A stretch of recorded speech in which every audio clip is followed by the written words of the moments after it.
बिस्मिल्लाहिर्रहमानिर्रहीम। अस्सलाम वालेकुम नाज़रीन, बात खुल गई है। क्या बात खुल गई है, मैं उसके बारे में भी आपको तफसील से बताता हूँ। लेकिन उससे पहले आप तक खबर पहुँच चुकी होगी, बिजली के रेट्स कल बढ़ गए हैं। पेट्रोल, डीज़ल, केरोसिन ऑयल, मिट्टी का तेल, उनके लिए समरी आज आ गई है। और समरी जो है उसमें बताया गया कि किसी की चीज़ 10 रुपये बढ़ा दें, कोई 6 रुपये बढ़ा दें, कोई 8 रुपये बढ़ा दें। ये तो है ओगरा की समरी जो कि वज़ीर-ए-आज़म को हाउस को भेजी गई है, और वज़ीर-ए-आज़म हाउस ने उसके ऊपर फिर फैसला करने कितने बढ़ाने हैं। एक कौम एक लिहाज से बहुत खुशकिस्मत है कि उनको एक इंतहाई रहम दिल वज़ीर-ए-आज़म मिला है।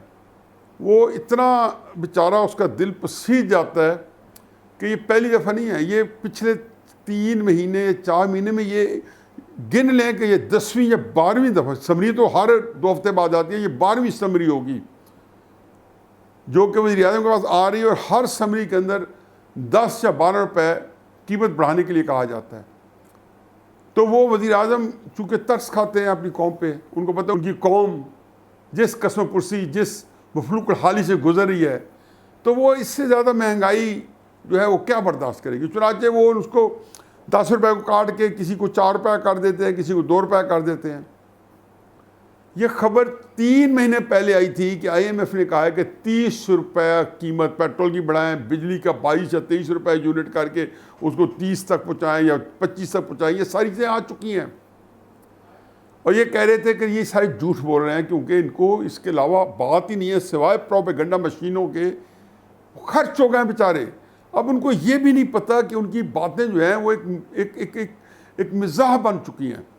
चुनांचे वज़ीर-ए-आज़म साहब जो हैं वो 2 रुपये बढ़ाते बढ़ाते अगर आप पिछले 3-4 महीने के देखें तो हर मद में कोई 20-20, 25-25 रुपये कीमत बढ़ चुकी है। फिर इसके साथ ये सोशल मीडिया का कल आ गया कि बिल, और उसके अंदर ये सोशल मीडिया के ऊपर जो हम यहाँ पे व्लॉग कराते हैं इस पर कैसे पाबंदी लगाई जाए। अब ये इतने जाहिल हैं कि वो इसको कुछ नहीं छेड़ सकते। जो ये सोशल मीडिया चलाते हैं ना, उनके नज़दीक आप लोगों की हैसियत एक मच्छर से भी बद नहीं है पाकिस्तान पूरे की। बदकिस्मती से उसकी वजह आप है, मैं नहीं हूँ। वो आपकी क्या परवाह करेंगे, क्या सुनेंगे, और वो आपके लिए कुछ सोशल मीडिया बंद कर देंगे। वो तो बल्कि मज़े ले रहे होंगे। मैं आपको गालियाँ देता हूँ, मुझे अफसोस से होता है कि उनको खुशनुदी होती है दुश्मनों को भी कि चलो आपस में ये दस्त गिरबा हैं।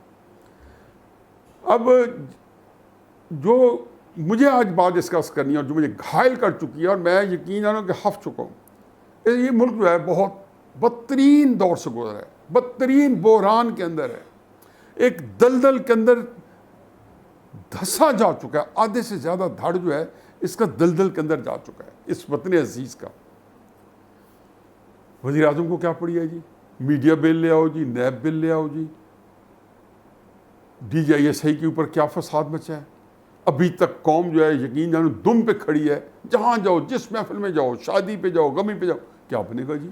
और यही बात खुल गई है कि इमरान खान साहब को और उनके वज़रा को ये ज़हन नशीन करा दिया गया है कि जब आपको लाने के लिए प्रोसीजर नहीं फॉलो किया गया तो इखलाकी तौर पर आपका कोई हक नहीं बनता था कि आप किसी प्रोसीजर की बात करें। ये ऊँट किस करोड़ बैठेगा। 4 दिन पहले मुझे इसी ऊँट किस करोड़ पे व्लॉग भी करा दिया कि ऊँट किसी करोड़ नहीं बैठेगा, ऊँट डट के खड़ा है। मैंने बताया कि ऊँट गम और गुस्से में है और डट के खड़ा है।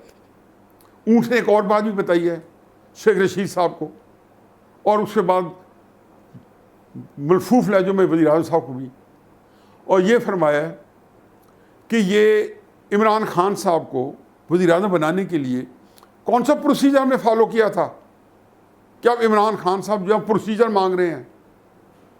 भाई आप खुदा को हाजिर नाज़िर जान के इंसाफ करें कि आपको जिस दिन 25 जुलाई 2018 को इलेक्शन जितवाया गया था वो किस प्रोसीजर के तहत किस तरह आपको जितवाया गया, कौन से प्रोसीजर के साथ RTS फेल हुए थे, वहाँ जब प्रोसीजर फॉलो करवा देते। अब बात ये नहीं है, बात यह कि ये जो एक जो भी फैसला करे, पहली सूरत में कि इमरान खान साहब कल ही नोटिफिकेशन कर देते हैं, जो कि मेरा ख्याल है कि ऑलमोस्ट अल्टीमेटम है उनके लिए। इमरान खान साहब को अल्टीमेटम है कि 17 तारीख से पहले नोटिफिकेशन करना है। अल्टीमेटम है कि 17 तारीख से पहले नोटिफिकेशन करना है। इमरान खान साहब कर देते हैं, तो भी जो मेरी तकलीफ़ और मेरा जो खदशात हैं, तफरुकात हैं, जो मेरा लम्हा फ़िक्री है, वो कायम है। क्योंकि अब इससे निकालना जो है बाहर, ये मुमकिन नहीं है।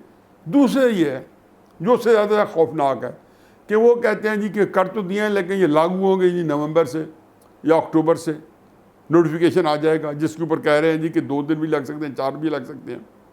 फिर मैं कह रहा हूँ कि अल्टीमेटम यही है जो मैंने कल भी ला कर किया था, 2 दिन पहले शायद, कि आर या पार, यही सूरत हाल है। तो उस सूरत में क्या होगा? और यह है कि इसको मज़ीद वो इसमें जान छुड़ाते हैं या कोई और ख़तरनाक स्टेप लेने का सोचते हैं, जो कई दफ़ा सोच चुके हैं, जिसके अंदर उनको ये भी ख्याल है कि आर्मी चीफ साहब से जो है 2 टोक बात की जाए और बताया जाए कि ये आपने काम गलत किया, ये आपने सही किया है। पहले तो उन्होंने दबे अल्फाज में बात की होगी या इज़्ज़त और एहतराम से बात दोनों पूरी कहने की होगी। ये चॉइस भी है।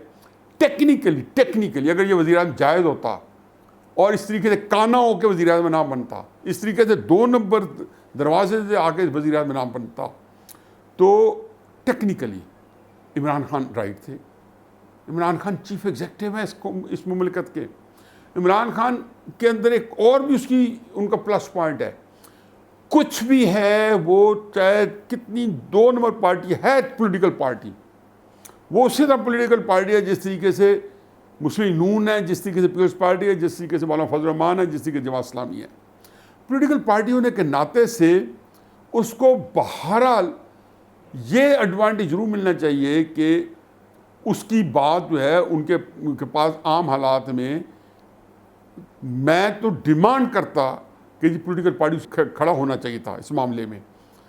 वो तो खैर इमरान खान साहब ने ये चॉइस खुद ही अपने लिए ज़ाहिर की है। वो तो कहते थे मैंने तो, मुझे अगर जन्नत भी मिल गई मुस्लिम लीग के साथ तो मैं दोज़ख में जाना पसंद फरमाऊँगा, जन्नत में नहीं जाऊँगा।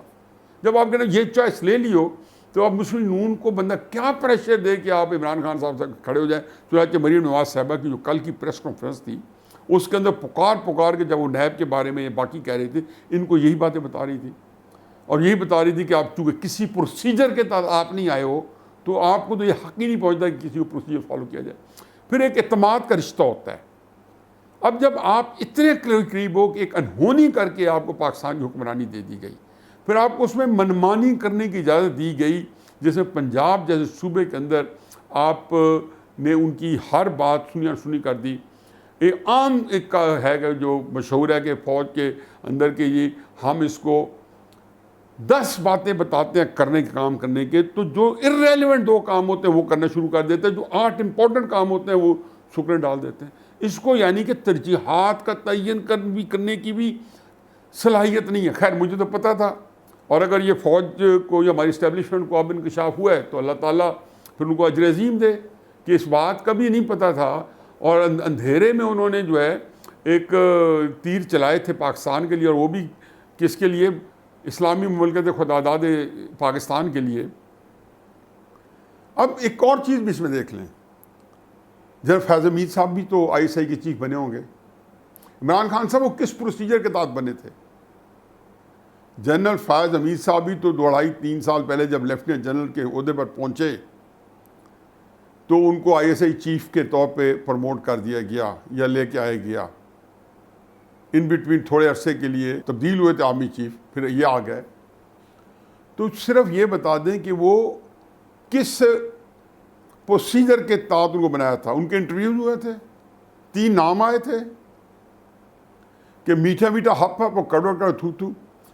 तो ये जो इमरान खान साहब ने नया मैसअप किया है, नया एक अपने लिए और मुमलिकत के लिए और इदारों के लिए बहरान पैदा किया है। मैं तो उस दिन कहा था चंद दिन पहले, और बात खासी वायरल हुई थी कि, और ये मैंने हकीकत है गुस्से में कहा था, और कौन चाहता है कि उसका पाकिस्तान, उसका अजीज़ वतन जो है वो मुश्किलात का दो चार हो।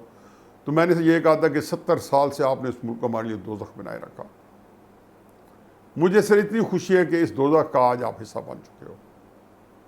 जिन जिन लोगों ने पाकिस्तान के खिलाफ जराइम किए हुए हैं, जिन जिन लोगों ने, मेरा ख्याल है कि उनके लिए अब अरसे हयात तंग होने के, इसके दरमियान में बहुत थोड़ा सा वक्त है, शायद चंद घंटे हैं अल्लाह मियाँ से तौबा इस्तग़फ़ार करने के, सिर्फ उन लोगों के जो सच्चे दिल से करना चाहते हैं। और तौबा का ये होता है कि आप वो काम जो है वो ना दोहराएं ना करें और उसको रेक्टिफाई करें, तभी जाके वो तौबा कबूल होती है। इसके अलावा कोई चारा नहीं। बाकी मेरा ख्याल है कि पाकिस्तान का जो बहरान है वो ऑटो पायलट पर है, बदकिस्मती हमारी। वमा अलैना इल्ला अल बलाग।